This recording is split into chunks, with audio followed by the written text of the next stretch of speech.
Hello again, everybody. Dr. Richard Smith here, chairman of the Foundation for the Study of Cycles, and this is Cycles TV. So good to be with you all today. We had our Financial Markets Summit last week, which was a rousing success. I hope many of you were able to see it. I think we'll be sharing the recordings on YouTube here this week, later this week. And yesterday, if you haven't seen it, there was an incredible interview by my partner, Lars von Tienen, interviewing Michael Howell of Cross Border Capital and Capital Wars. Fantastic interview. You got to watch it. I'm going to be talking about it a little bit today, global liquidity cycles. And there's a lot of things going around in my mind right now, besides what's going on in the markets. I get it. I'll touch base on that. You can ask me questions about that. But today, I'm going to do something a little different. I'm going to be winging it a little bit. I'm going to try to pull a few threads together to start to look at this bigger picture of what is going on with cycles. Why does the Foundation for the Study of Cycles exist? What are we doing? What were our founders trying to do? And what echoes are we seeing of that today? And how are we advancing the cause of cycles? So we've got our conference coming up in June of this year, our first in-person conference in 40 years. We'll run a little trailer for that at the end, but if you haven't heard about it, please make sure you're on our mailing list. And, this conference is a big deal. It's the first time serious cycle practitioners will be getting together in over 40 years. And, the foundation is growing again. It's fantastic. We're getting serious people attracted to our work. That's fantastic. And we're going to be getting together in person. But all of this also means that we have to look more deeply at why we're here, what we're doing, and where we're going, which I love. So that's why I do this. And so I'm going to tell a little story today. And then gradually connect it to some current events. So bear with me, might take a little longer than usual, but let's dive in and see where we end up. So let me get my screen together here. All right.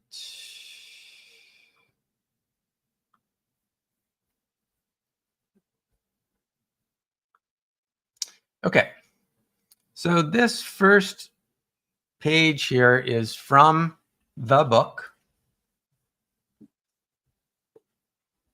Cycles, the Mysterious Forces That Trigger Events.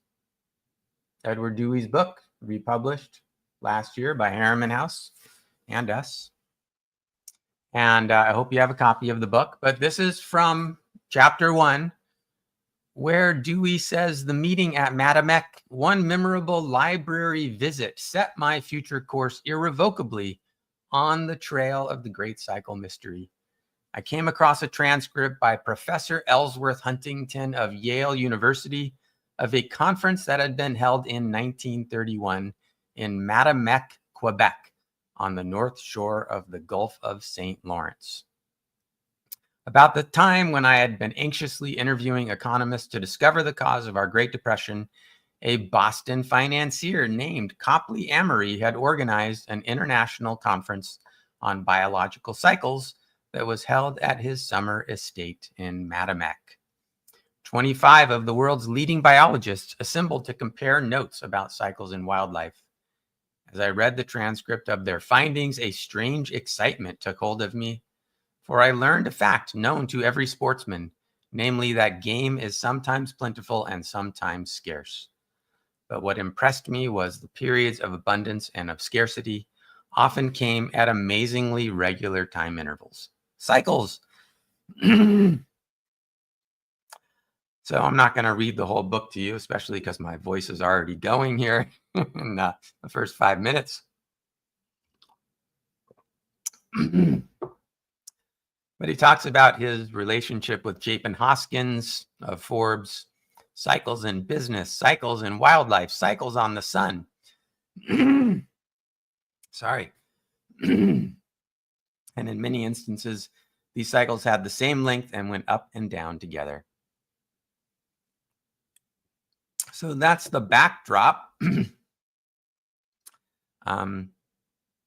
Right, I set to work at once. On October 23rd, 1940, I organized the Foundation for the Study of Cycles. I wrote to Copley Amory and to Ellsworth Huntington.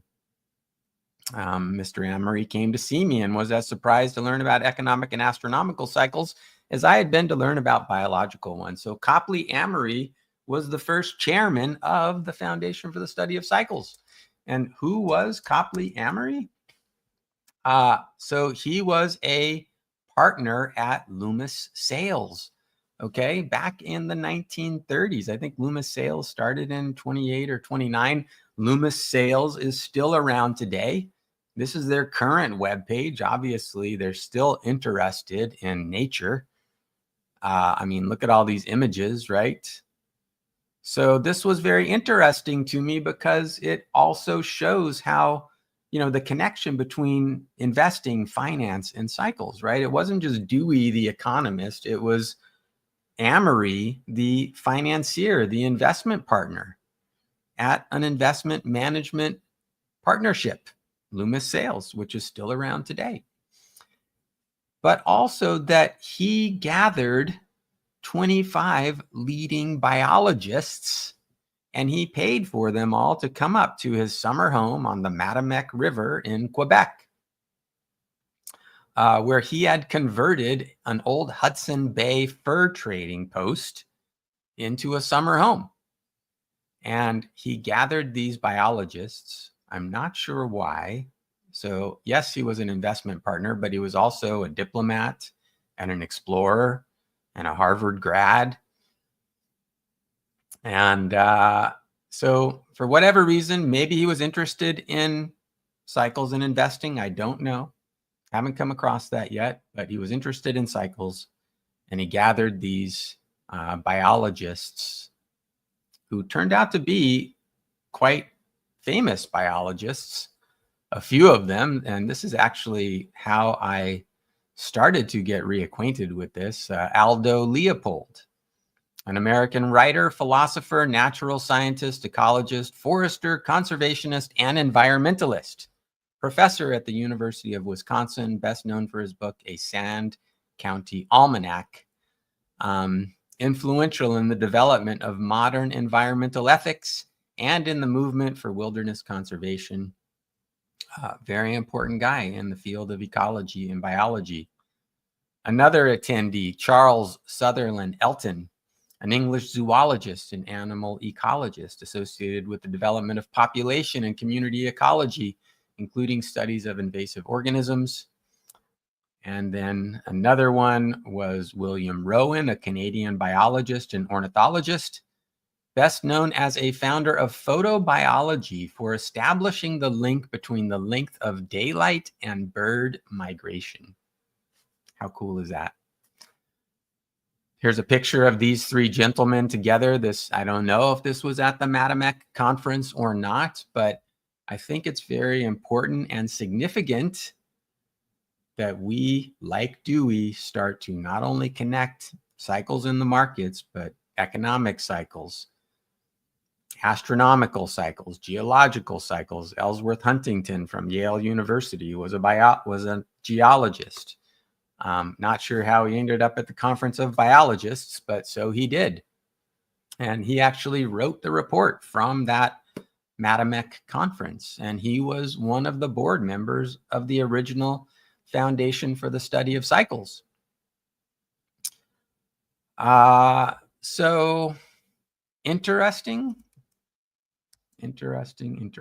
So let me now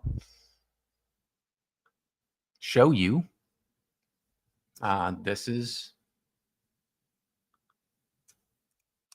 okay, from the Foundation archives.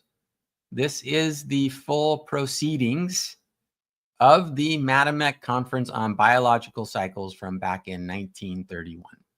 Okay, full proceedings together with a report by Ellsworth Huntington of Yale University. table of contents, you can see some of the topics: fluctuations in wildlife, ruffed grouse investigations in the United States, fluctuations of bird life in Western Canada. Aldo Leopold, that was by William Rowan up there, right? Charles Elton, fluctuations in wildlife. Aldo Leopold, grouse cycles and conservation.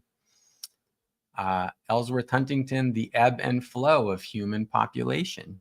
Okay, so these are the kinds of things that the people, not just Dewey, but the people from other disciplines who founded the Foundation for the Study of Cycles were interested in and thinking about.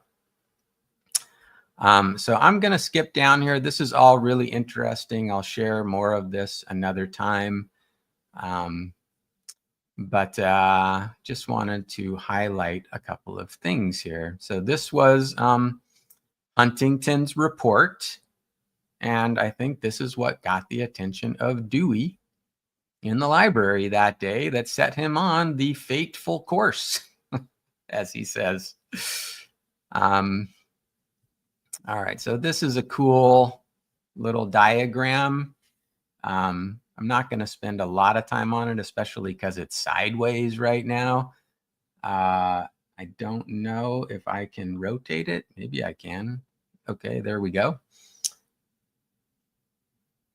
Just an idea: fluctuations in human prosperity in part dependent upon variations. Fishes, non-migratory birds, agriculture, fur, forests, right? And what are the connections between these things? What drives their cycles of growth and decline in their populations? Disease, climate, how this is all connected together. All right, continuing on. Let me rotate back here. Okay. So this was the report from Huntington on the conference. And some of the interesting things in here.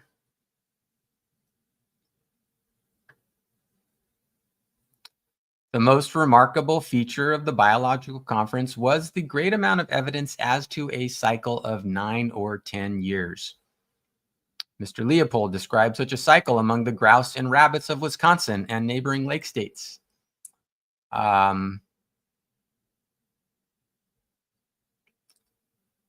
the other side of the continent, Professor Rowan of the University of Alberta presented a cycle of almost 10 years in grouse, some other non-migratory birds and rabbits, and also in their enemies, such as the coyote and fur bearers. Farther north in Canada, the voluminous records of the Hudson's Bay Company have given Mr. Elton abundant data which show a cycle of about 10 years, or more exactly 9.7 in hares, muskrats, grouse, lynx, red fox, marten, wolf, mink, and goshawks. The extraordinary thing about all this is not merely that many different animals show the same periodicity, but that the same periods occur in the far northwest of Canada and all the way south into the United States. So that was interesting. Still more astonishing are the results of Professor A.G. Huntsman at the University of Toronto.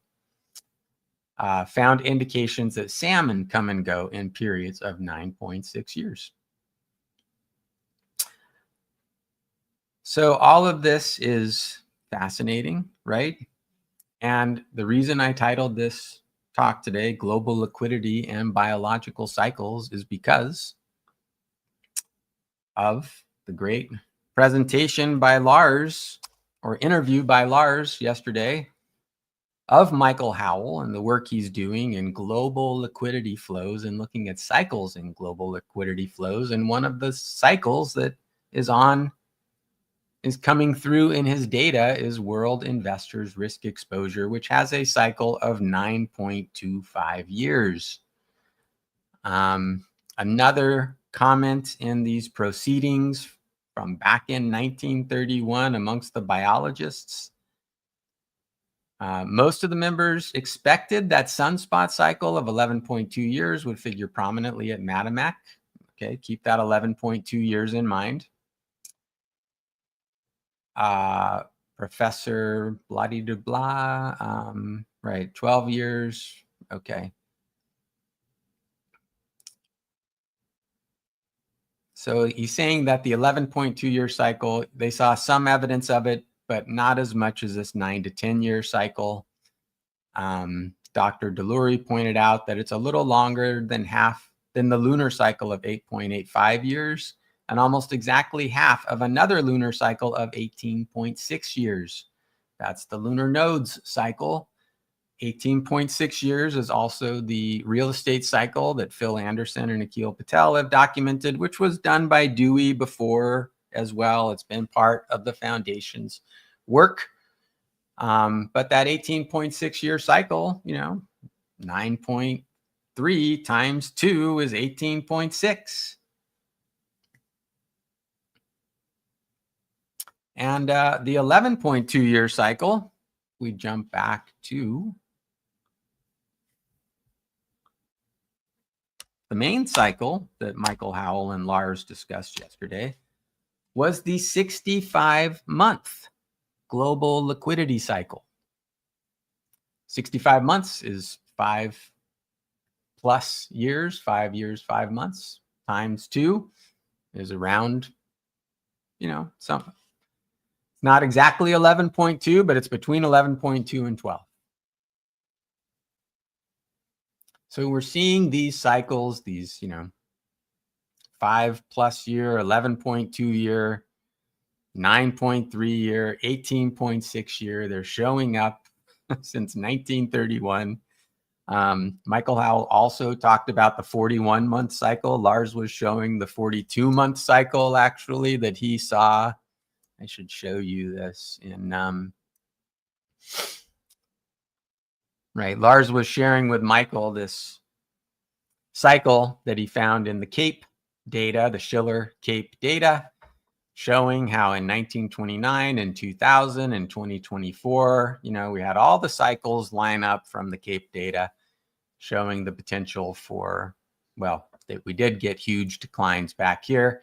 And Lars is showing again that all those cycles are peaking, okay?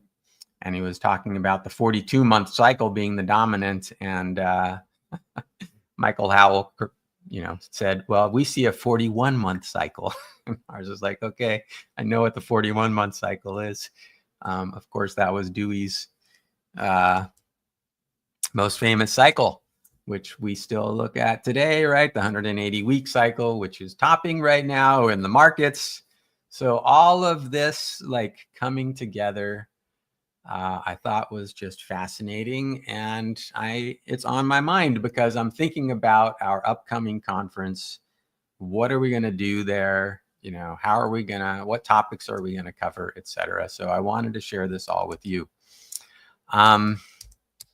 Moving forward, moving on just a little bit. These were some of the comments that I took from what Michael Howell said. These are maybe not direct quotes, but pretty close to direct quotes of the interview that Lars did yesterday. I thought he said some great things. He talked about, for one, he started out in the credit markets at Salomon Brothers, and it was well known that credit markets have a regular cyclical behavior. This is textbook stuff.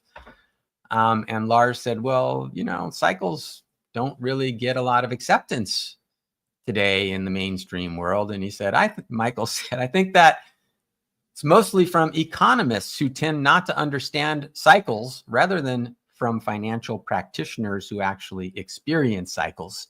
So you tend to find that the whole idea about cycles and analyzing cycles is much more familiar to traders and investment managers than it is to economists. So I took this from the YouTube transcript, cleaned it up a little bit. I thought that was a great point, right? It's the economists that are resistant to cycles. My opinion is because economists are still operating on a model of the economy as like a study in physics, as if the economy is a bunch of, like a pool table, billiard balls. It's all predictable based on, past events, predicting future events. But we know that's not how the world works. And it's not even what science understands today. That's not the way science understands the world after the advent of quantum mechanics. So Michaels goes on to say, my view is that cycles are absolutely dominant and that they are the key thing. And if you look at how the world has moved, even in the last 10 or 15 years since the global financial crisis, what we've seen as a sort of roller coaster ride is a sort of roller coaster ride for much of that time, but it's been very cyclical. And what has dominated that cycle has been the flow of liquidity in markets. And you can take that as a measure of credit if you like, but it's a broader concept. And that's what we really monitor and measure at his firm, Cross Border Capital. So totally agree. It was fascinating to see how he talked about that it's really the financial world that's leading the economy today, especially in the West. And he talked about why that is, which I thought was utterly fascinating. The whole nature of the financial system has changed. China's a major part of why. He said, and this was really one of the big punchlines to me, capital markets are presumed to be about capital investment and interest rates are the hurdle rate which you have to jump in order to make a business scheme profitable, right? So you got a certain amount of interest on your loans and you got to have more profitability than your interest. But that's only if capital markets are actually about capital investment. But that's not what's going on in Western markets anymore. We're not investing capital, we're refinancing debt. We're not in that world anymore because there isn't much capital investment going on in the West. There is capital investment in China, but that's a planned economy where interest rates don't really matter. What Western markets are dominated by our debt refinancing flows. So this is a completely different understanding of what's going on in Western capital markets today. It's not so much about capital investment. There's more capital investment going on in China, but that's a planned economy. What we're doing in the West is refinancing debt, and our markets have become a major mechanism for the refinancing of debt. And of course, I think he goes on to say there's 70 trillion of debt around the world, 28 trillion of that in the United States. And the U.S. Treasury has to refinance 30% of $28 trillion just this coming year, right? So $8 trillion, $9 trillion of debt to be refinanced by the U.S. Treasury this year. That's not easy. And they want to make sure that they can do that. And that's where liquidity comes in. The point about debt refinancing is that if you want to roll over debt, you have to have a good balance sheet capacity. You need balance sheet capacity in the financial system, which is what his firm defines as global liquidity. So that global liquidity really has to be there in order to get the refinancing at a rate that you can afford, right? And that the bond vigilantes don't put the screws to you with.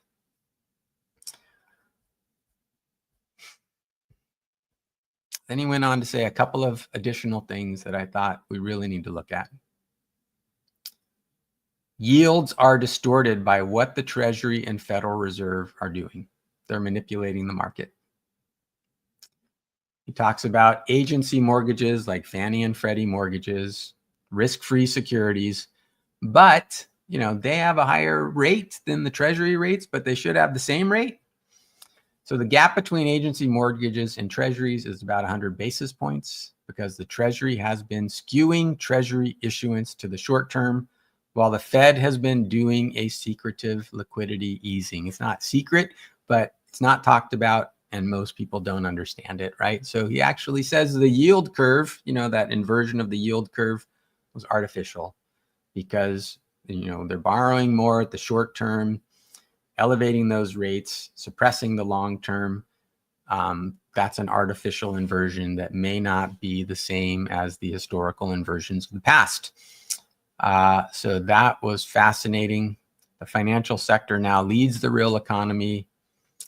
And so really it's these liquidity flows, which are very cyclical, which we need to be following to anticipate what direction asset prices are likely to go.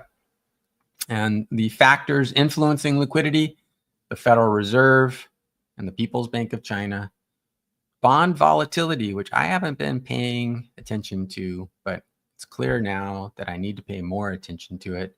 And of course, the US dollar exchange rate.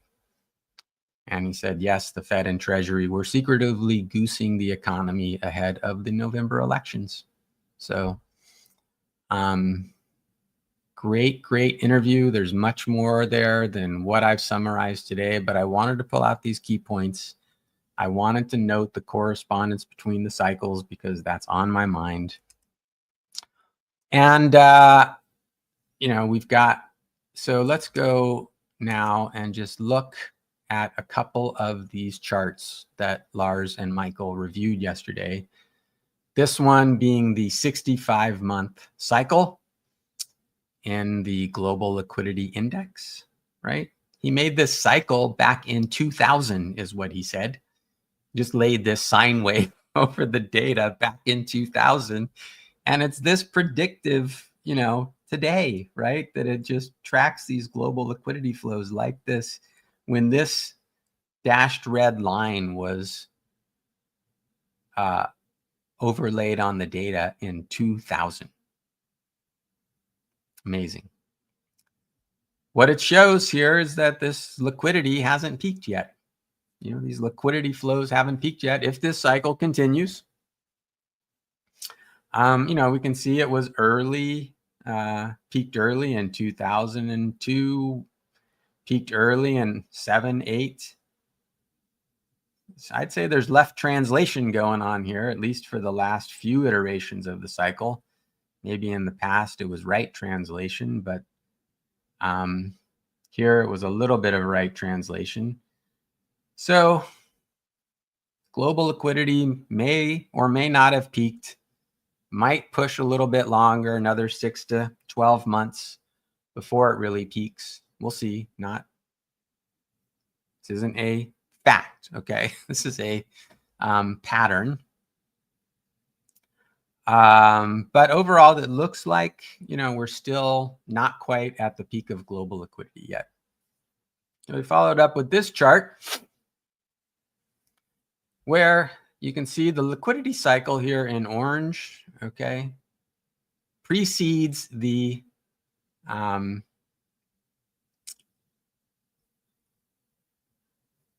economic cycle by typically 15 to 20 months, right? That's 1.5 to 2, not quite 2 years. And if you go by the idea that this liquidity cycle, right, it hasn't peaked yet, we're somewhere here in this calm to speculation period, which kind of lines up with the idea of the 18.6-year real estate cycle peaking in 2026. The liquidity can peak, and the liquidity peaks tend to precede the asset peaks, which tend to precede the economic peaks.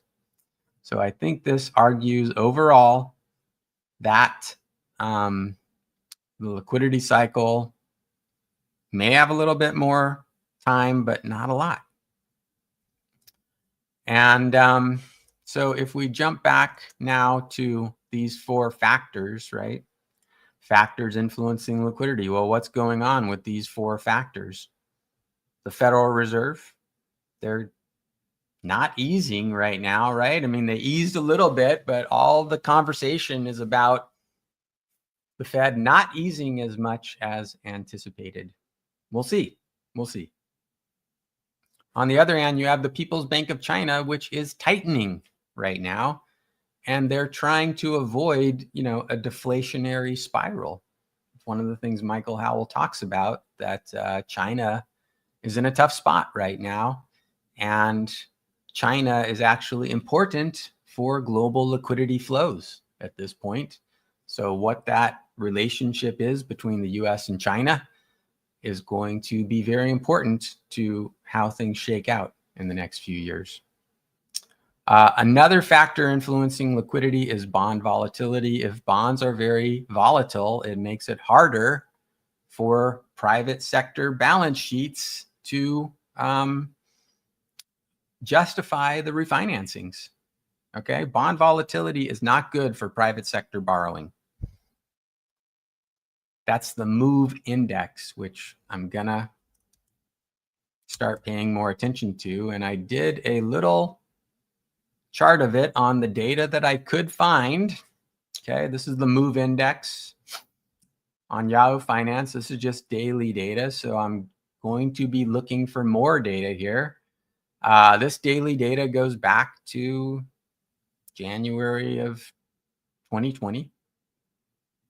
There's 1,257 data points, so that's pretty good amount of data. But again, this is daily data. We got two clear spikes here at 83 days. Where have we seen that before? Everywhere in the financial markets, and 127 days. So two big spikes in bond volatility. And if we, put those on the chart here today, the cycles predict that bond volatility is going to be rising. So we may see bonds rise, maybe not. Overall, I do favor a rise in bonds and rates coming down over the next 6 months. But that may be with additional volatility, and volatility is certainly what we are getting in the markets today. I don't know how closely you've been following the markets on an intraday basis, but the intraday moves have been extreme and brutal and kind of nonsensical and just tough to deal with. So volatility is likely to continue to be an issue in markets. And the MOVE index suggests, the cycles in the MOVE index suggest that bond volatility could rise, which would ultimately hurt liquidity flows. And then the dollar exchange rate being the fourth major driver of liquidity flows. And right now we have a rising dollar, right? We have a strong dollar. And for the dollar to create more liquidity, you need a weaker dollar. Stronger dollar hurts borrowers that are borrowing dollars, like emerging markets. So we need the dollar to come down in order to keep these liquidity flows going. And just kind of wrapping up the overall picture here. When we release, if you didn't see my talk last week at the Financial Cycles Summit, it'll be available soon on YouTube, on this channel. Strongly recommend you watch it. These were weekly cycles. Actually, sorry, these are monthly cycles in inflation and unemployment, okay? And the number one cycle in inflation in the CPI is 64 months. Where did we see that? We saw it in Michael Howell's global liquidity data, the 65-month cycle. So we see it in inflation too. That 64-month cycle in inflation has bottomed. There's a longer term cycle, this 128, that's keeping some possible downward pressure on inflation, but inflation's more likely than not to rise over the next 12 months. Unemployment has a 67-month cycle as its dominant cycle, number one cycle by a country mile, and unemployment is likely to have bottomed. So seeing all these cycles, right, of the same length, the 65-month, 64-month, 67-month, 41-month, 18.6 years, we know these are things that we have to keep tabs on. And if we look at, the Federal Reserve, what's this going to likely do? I think we're likely to see some easing over the next 12 months. Depends on how things shake out. And, you form your hypothesis when you're involved in speculation, right? Speculating, speculare, to look at things, observe things, and try to anticipate what's coming? I'm not sure. Maybe I think it was Eisenhower who said, planning is everything and plans are nothing. We have to formulate our hypotheses about what's going on, but then those hypotheses just give us a framework with which to orient ourselves for our current observations. So that's what we have to be doing. Yes, we need a framework to try to make sense of things. And then within that framework, we have to be looking at current data and seeing, is this framework holding up? Or is this framework about to collapse? Okay. So this gives us another framework, a very good framework, I think, to help us navigate what's likely to be a volatile year. I'm still a cautious bull. The bears have to prove themselves. We still have the 18.6-year real estate cycle not topping yet. We have the global liquidity cycle not quite topping yet. We know that in the West, our capital markets aren't really about capital investment. They're more about debt refinancing today. Thank you, Michael Howell. And thank you, Lars von Tienen, for getting Michael Howell on your show yesterday, and for all you've done to really bring such a high level of integrity to the FSC with your work. It's fantastic. The Federal Reserve, maybe a little easing, but not a whole lot, unless there's some like deflationary shock where we have to quickly ease. But I guarantee you we're going to ramp back up after that if we do have to ease. Probably on the tightening side. People's Bank of China already tightening. Bond volatility increasing. US dollar exchange rate a little easing right now. The daily cycles suggest a little pressure release with the dollar. We'll see. But got to be watching the dollar closely, because if it keeps going higher, that's not good for global liquidity. If we don't have global liquidity, we don't finance our debt, and we don't refinance our debt, and that's when trouble really starts to brew. All right.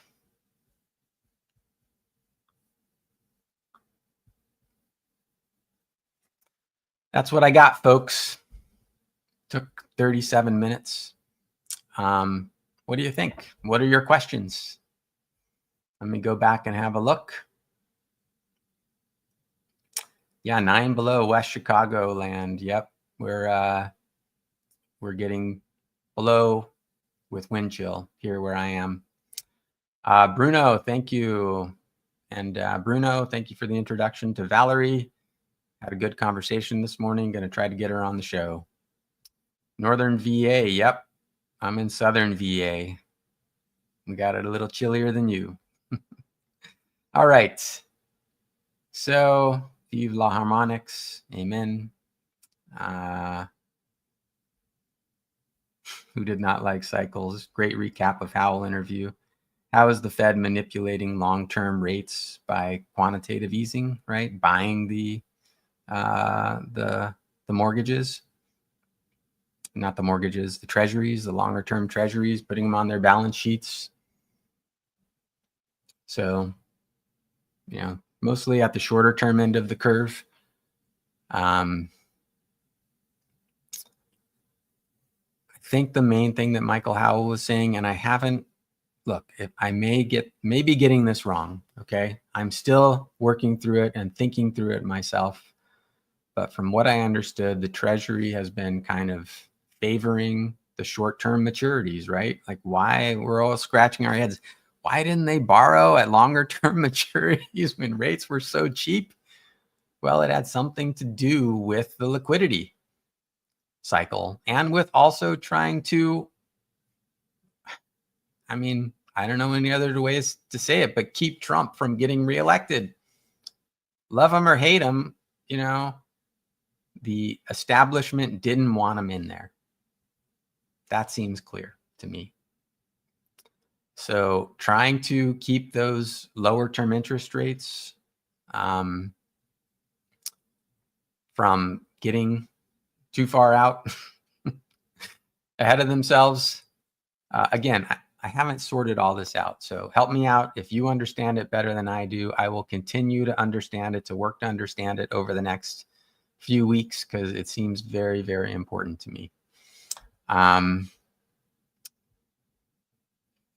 right. If you have any questions, let me know. If not, look, there's plenty for you to take in over the next week between Lars's interview with Michael Howell, my comments today,